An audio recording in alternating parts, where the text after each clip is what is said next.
What determines which side wins in a battlefield? 1. Strategy. 2. Firepower. The side with the stronger military and more lethal ammo has an upper hand in a war. This is where I introduce you to our next story. The story of a dream bullet. One that China has created. This bullet, reports say, has the potential to reshape the global military landscape. What makes it so special? Let's find out. This is reportedly a smart bullet. It can be fired from an electromagnetic gun. Once propelled, the bullet travels at the speed of Mach 7.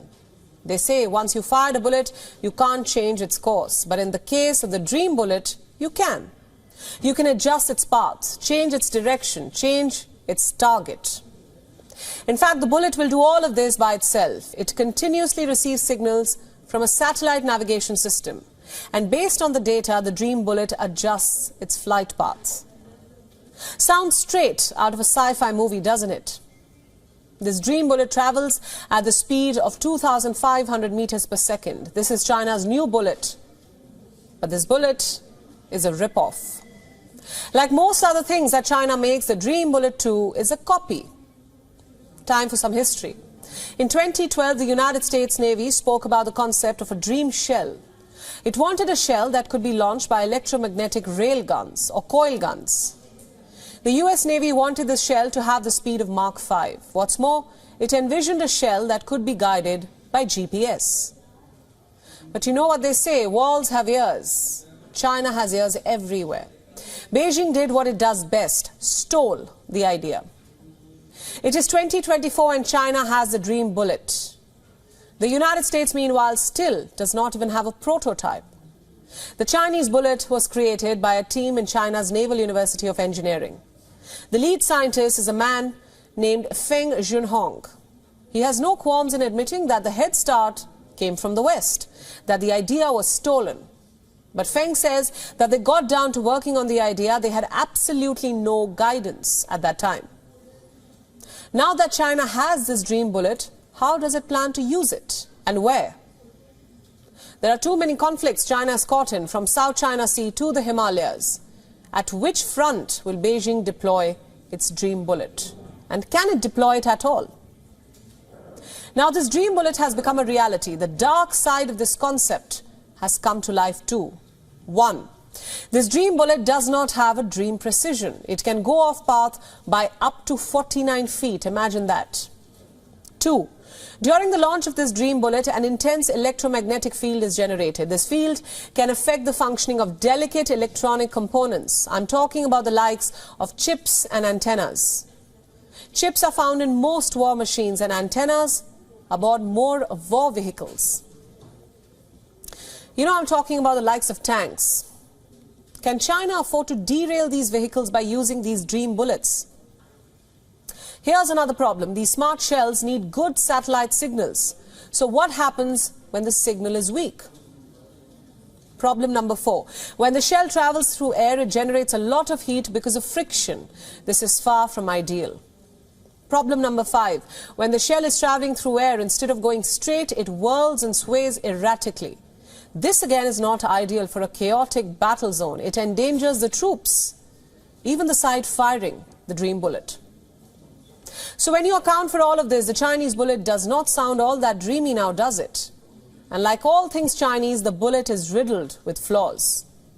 Moral of the story, some weapons are best kept in science fiction and fantasy, and some armies best kept outside the battle zone.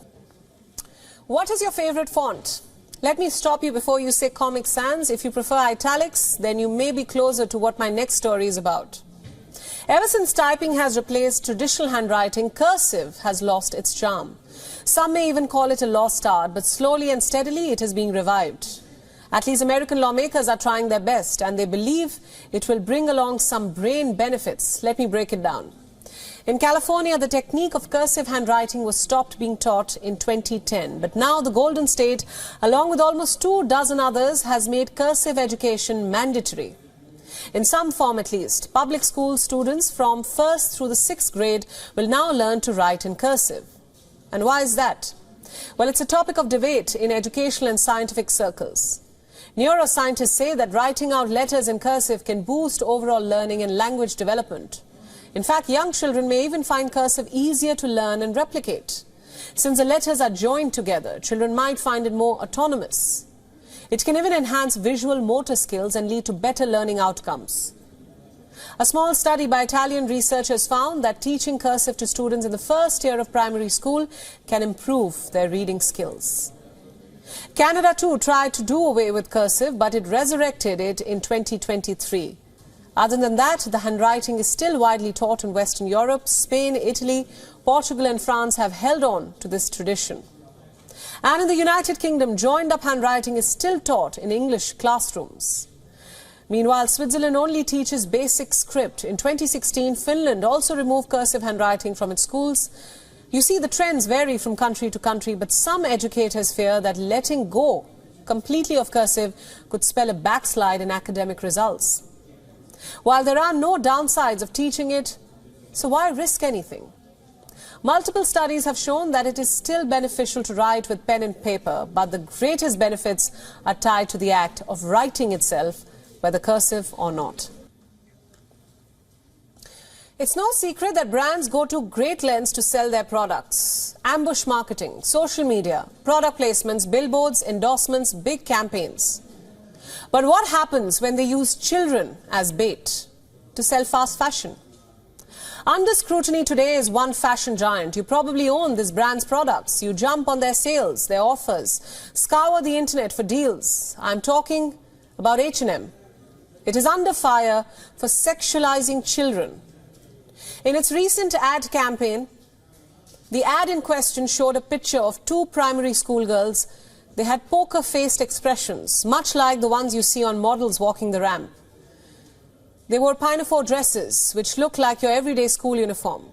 You would think there's nothing wrong with this, until you saw the caption. Make those heads turn in H&M's back-to-school fashion. In what kind of sick, twisted, dystopian society are children being used to flaunt fashion, which can make heads turn? Which perverse heads are turning to look at them? These are uncomfortable questions being asked by social media, and rightfully so. Some of them are on your screens now. Let me read them out for you. This is sickening. This is sexualizing kids, said one user. It's pretty tone deaf to use such phrases with images of young schoolgirls in school uniforms, said another.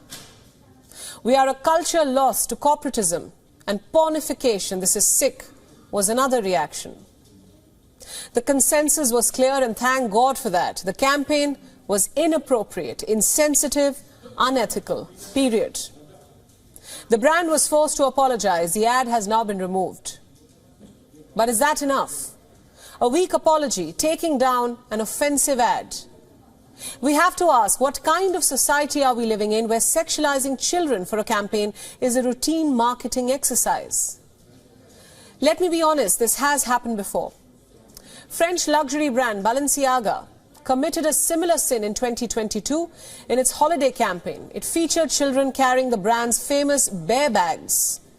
The only problem was that the bears were adorned in inappropriate clothing, bondage harnesses, and other such costumes. Without going into details, I'll just say this. No child has any business being around such bags. So why did Balenciaga choose to make children the brand ambassadors? It gets worse.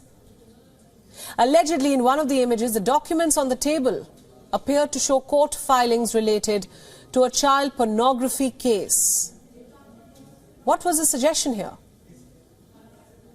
Spanish brand Zara too has come under the scanner recently for campaign sexualizing children. What is going on? How are these big brands with inflated budgets, big checkbooks, multiple teams of advisors making these so-called gaffes? Or are they intentionally using children to sell these products, to spark a reaction? Just to sell jackets and handbags? Once again, these are uncomfortable questions, and I'm not sure we can digest the truth.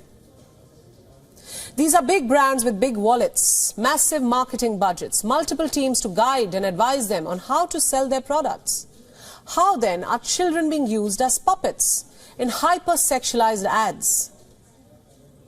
These are all signs of a dystopian society, one where a childhood is simply not protected or guarded anymore. In fact, this childhood is vulnerable to exploitation. Brands are no longer targeting young adults, but children.